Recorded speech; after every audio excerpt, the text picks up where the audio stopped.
Ms. Ebke. Um, Thank you, Chairman Driscoll and members of the committee. My name's Laura Ebke. As you heard, I am a former state senator from Nebraska.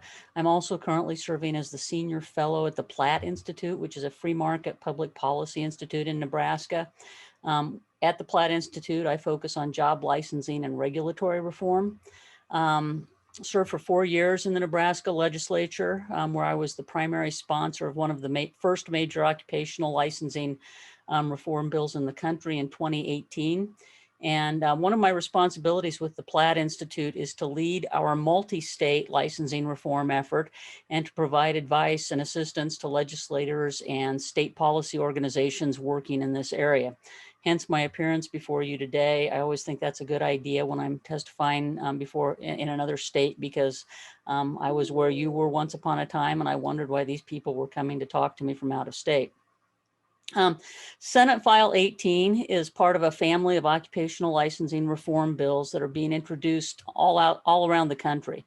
As has been noted by Representative Andrew and my colleague, Mr. McGrath.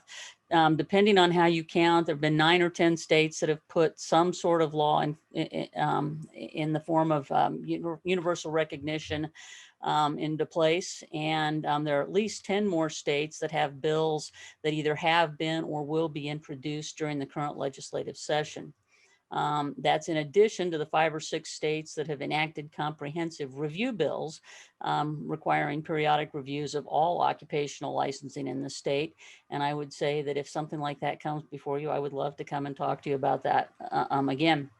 Occupational licensing reform is an area of really great interest around the country, and it is a bipartisan effort. You see it throughout the country.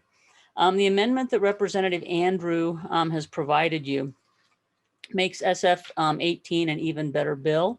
It's incredibly well written. It's concise, easy to understand.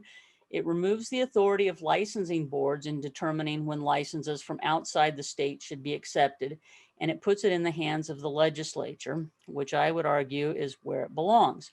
It is, after all, the legislature which decides when to license an occupation.